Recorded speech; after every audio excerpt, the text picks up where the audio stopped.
My dear students. నిన్న ఏం నేర్చుకున్నాము? త థ ద ధ నా అవే కదా నిన్న నేర్చుకున్నది. గుర్తుందా మీకు?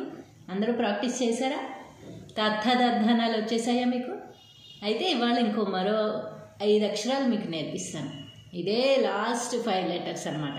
తర్వాత మీకు తగ్గుతూ వస్తాయి, 4, 3 అలా తగ్గుతూ వస్తాయి అన్నమాట.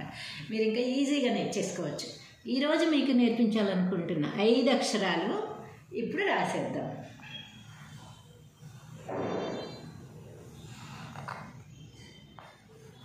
ప,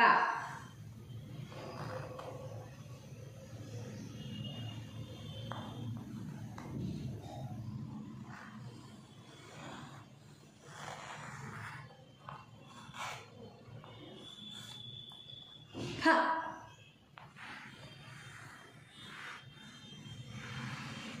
బ,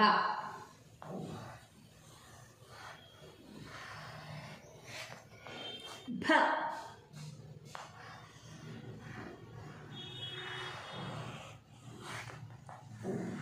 మా.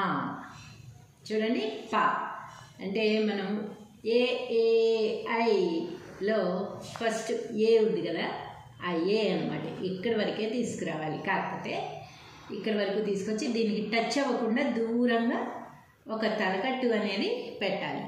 దీన్ని ప అంటామన్నమాట. ఏ కొంచెం మనం పైకి తీసుకొచ్చి రాస్తాం. ఇక్కడి వరకు ఏ వచ్చింది, కాకుండా ఈ 0 ఎక్కడైతే ఉందో దానికంటే కొద్దిగా పైకి వస్తే చాలన్నమాట. ఇక్కడి వరకు తీసుకొచ్చి దీనికి అంటుకోకుండా దూరంగా పెట్టాలి తలకట్టు. ఎందుకంటే దగ్గరగా తలకట్టు అంటుకుని పెడితే అది వేరే అక్షరం అయిపోతుంది అనమాట. ఆ అక్షరం కూడా ఉంది. అందుకని ఇది చాలా దూరంగా పెడితేనే మనకి తేడా అనేది తెలుస్తుంది అనమాట, ఇంకో అక్షరానికి దీనికి. అందుకని ఏం చేయాలంటే దీన్ని దూరంగా తలకట్టు పెట్టి ఏలాగా ఒక అక్షరం రాసి దానికి తలకట్టు పెడితే ఇది ప. సేమ్ అలాగే 0 పెట్టి 0కి ఒక కొమ్ము ఇచ్చి ఏలాగా రాసి దూరంగా ఒక తలకట్టు పెట్టి కింద కూడా ఒక ఒత్తు పెట్టినట్టయితే దీన్ని ఫ అంటాము. దీన్నే ఫ అని కూడా పిలుస్తాం. అంటే ఏదైతే పదం ఉందో ఆ పదానికి మనం ఎలా పలకాలో దానికి తగ్గట్టుగా ఈ అక్షరాన్ని మనం మారుస్తూ ఉంటాం అన్నమాట. ఉదాహరణకి ఫలము అనాలనుకోండి. ఫలము మీన్స్ ఫ్రూట్. ఫలము అనాలంటే దీన్నే ఇదే అక్షరాన్ని మనం ఫ అని పలుకుతాం అన్నమాట. లేదా ఫ అనే అక్షరం వచ్చినప్పుడు ఆ పదం వచ్చినప్పుడు ఫ అని పలుకుతాం. 2 విధాలుగా దీన్ని పలికే అవకాశం ఉందన్నమాట. ఏదైతే మనం ఏలాగా రాసి తలకట్టించి కింద ఒత్తు కూడా పెడితే దీన్ని ఫ అంటాం. ప ఫ.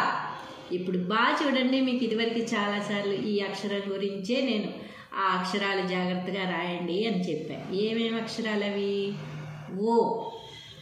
ఓ అనే అక్షరం నేను చాలా జాగ్రత్తగా పొడవుగా తీసుకొచ్చి కింద మాత్రమే పెట్టండి, ఎండ్ చేయండి అని చెప్పాను. ఇలాంటి అక్షరం ఇంకోటి ఉంటుంది, మీరు పైకి తీసుకొచ్చేసినట్టయితే ఆ అక్షరం అయిపోతుంది అని చెప్పాను. చూసారా? అది ఇదే అక్షరం బా. ఎప్పుడైతే మీరు ఇది కలిపేశారు, ఆ ఓ అనే అక్షరాన్ని ఇక్కడి వరకు తీసుకొచ్చేసారో అది బా అయిపోయేదన్నమాట.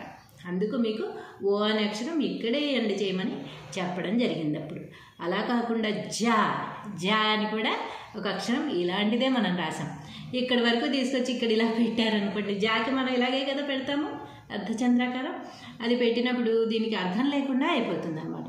అందుకని అది కూడా కింద వరకే ఉంచి ఇక్కడ పెట్టండి అర్ధచంద్రాకారం అని చెప్పింది.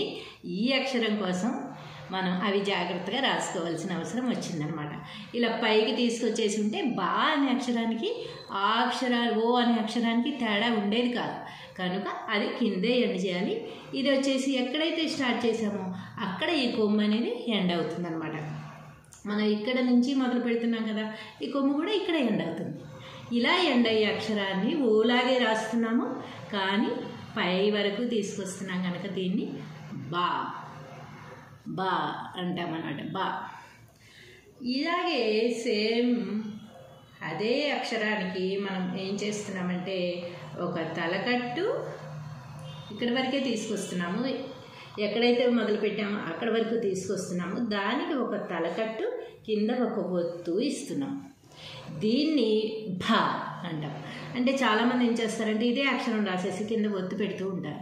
లేదు, అది తప్పు. దీనికి తప్పనిసరిగా తలకట్టు అనేది ఉండాలి. ఎందుకు మన పెద్దలు అక్షరాలు కనిపెట్టి మనకి ఇచ్చారు, అవే మనం ఫాలో అవ్వాలి. కానీ వాటిని మార్చేసి మన ఇష్టం వచ్చినట్టు మనం రాసి తప్పులు రాసి అర్థం లేకుండా అక్షరాలు మార్చేస్తే అది సరైన పద్ధతి కాదు కదా. మనం కనిపెడితే కొత్తది ఏదన్నా కనిపెట్టాలి. పాత వాళ్ళు కనిపెట్టిన దాన్ని తప్పులు చేసి దాన్ని హాఫ్ ఆఫ్ చేసేసి దాన్ని అర్థం లేకుండా చేయడం అనేది కరెక్ట్ కాదు కదా. అందుకని ఏం చేయాలంటే దీనికి ఈ బా అనే అక్షరం యాజ్ ఇట్ ఈజ్గా ఫస్ట్ బా ఎలా ఉందో అలాగే రాసేసి పైన తలకట్టు, కింద ఒత్తు అనేది తప్పనిసరిగా ఇస్తేనే ఇది భ అవుతుందన్నమాట. బ భ. బలము, భరిణే. చూసారా ఎంత తేడా ఉందో. ఈ ఒత్తు పెట్టకుండా దీంతోటే భరిణే అని రాసేస్తూ ఉంటారు చాలామంది. చాలా రాంగ్ అనమాట అది. భరిణే అని మనం పలకం కదా, భరిణే అని పలుకుతాము. అంటే బాక్స్, చిన్న కుంకుమ భరిణలు అవి ఉంటాయి కదా, వాటిని మనం భరిణే అంటాం. ఎంత అందంగా ఉంది మాట. ఎప్పుడైతే ఈ అక్షరం ఉపయోగించామో అప్పుడే ఆ పదానికి ఆ అందం అనేది వస్తుందన్నమాట. ఇది లేకుండా రాసేసి మనం ఇది ఒక్కటే పెట్టి పలకడానికి బర్రెనే అంటే అసలు ఏం బాగుంది, బర్రెలాగా ఉంది కదా. బర్రె అనే చోట ఇది ఉపయోగిస్తాం, భరిణే అనే చోట ఇది ఉపయోగిస్తాం. కాబట్టి పదాలకి ఎంతో అందాన్ని చేకూర్చేవే ఈ అక్షరాలు తేడాలన్నమాట. కాబట్టి ఏ అక్షరం ఎక్కడ ఉపయోగించాలో ఆ అక్షరం అక్కడే ఉపయోగించాలి అని ఇన్ని రోజుల నుంచి నేను చెప్తున్నది అందుకే అనమాట. ఇప్పుడు మనం ఈ సెట్లో లాస్ట్ లెటర్కి వచ్చేసాం. ఇది ఎలాగంటే ఇది same as it is a లాగే. ఏ అనే అక్షరం మనం వీటికి ఇక్కడి వరకు హాఫ్తో ఆపేసాం కదా, 0 కంటే కొంచెం పైకి తీసుకొచ్చి. కానీ ఇది మళ్ళీ 0 పై వరకు వచ్చేసింది. పై వరకు వచ్చి దీనికి ఒక తలకట్టు, పక్కన కొమ్ము అనేది ఇస్తాం. దీనికి 0 అనేది చిన్నగా ఉండాలన్నమాట. 0 చిన్నగా పెట్టి, ఎందుకంటే మీకు పెద్ద 0తో ఇంకో అక్షరం దీని పక్కనే రాబోతుంది. దానికి దీనికి మీకు తేడా తెలియాలి అంటే రాసేటప్పుడు చదివేటప్పుడు కూడా మీకు తేడా తెలియాలి కనుక దీనికి చిన్న అక్షరం పెట్టుకోవాలి. దీని కొమ్ము వచ్చేసి 0 పై వరకు వచ్చేయాలి. ఇది 0 ఎక్కడ మొదలవుతుందో అక్కడే ఇది కొమ్ము అనేది ఎండ్ అవ్వాలి, పైన ఈ సమానంగా ఎండ్ అవ్వాలన్నమాట. దానికి ఒక తలకట్టు, ఒక కొమ్ము ఉంటాయి. ఇదే అక్షరం యాజ్ ఇట్ ఈజ్గా ఇంకొకటి ఉంది మనకి, అది నేను నెక్స్ట్ చెప్తాను, రేపు చెప్తాను అనమాట. దీన్ని మనం మా అంటాం. మనము, మనమందరం ఇలాంటి అక్షరాలు ఉపయోగిస్తాం కదా, అందులో ఇది మా. ఎప్పుడైతే మీరు పెద్ద 0 పెట్టేసరి ఇది చిన్నగా పెట్టేసి అలా చేశారనుకోండి, యనము అవుతుంది. కరెక్ట్ వర్డ్ కాదు కదా అది.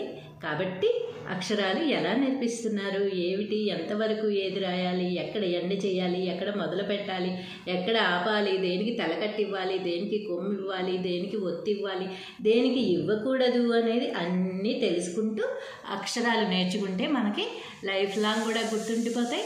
ఎప్పుడూ కూడా మనం తప్పులు అనేవి రాయమన్నమాట. ఎంత ఫాస్ట్గా రాసినా సరే మనకి మిస్టేక్ దొరలదు. ఎంత ఫాస్ట్గా ఎంత ఇదిగా రాసేసినా కూడా, మైండ్ ఎక్కడ పెట్టి రాసినా కూడా అక్షరాలు టకటకటకటగా వెళ్ళిపోతూ ఉంటాయి, తప్పులు రావన్నమాట. ఎందుకంటే మనం ఇంత జాగ్రత్తగా ఒక్కొక్క అక్షరాన్ని నేర్చుకుంటున్నాం కనుక ఎంతో బాగా మనం రాయగలం, చదవగలం. ఎవరైనా తప్పు రాసినా వెంటనే మనం ఐడెంటిఫై చేసి ఇది తప్పు అని ఎంతో నిర్మోహమాటంగా చెప్పేయగలం అన్నమాట. ఎందుకంటే అవతల వ్యక్తి కూడా రైట్ రాయాలనే మనం చెప్తాం, అంతేగాని వాళ్ళనేదో బ్లేమ్ చేయాలని కాదు, ఎగతాళి చేయాలని కాదు. వారు తప్పు రాశారు, సరిదిద్దుకుంటే మన భాషని మనం బతికించుకున్నట్టు ఉంటుంది, వారి తప్పు కూడా వారు సరిదిద్దుకుంటారు అనే ఉద్దేశంతో మాత్రమే ఎప్పుడు తప్పులు సరిదిద్దడం అనేది జరుగుతుంది. ఇప్పుడు చూడండి, మళ్ళీ మనం మొదటికి వద్దాం, అక్షరాల దగ్గరికి వచ్చేద్దాం. ఉపోద్ఘాతాలు అయిపోయాయి. ప ఫ,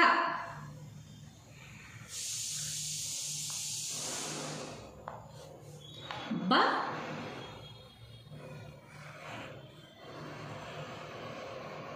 భ,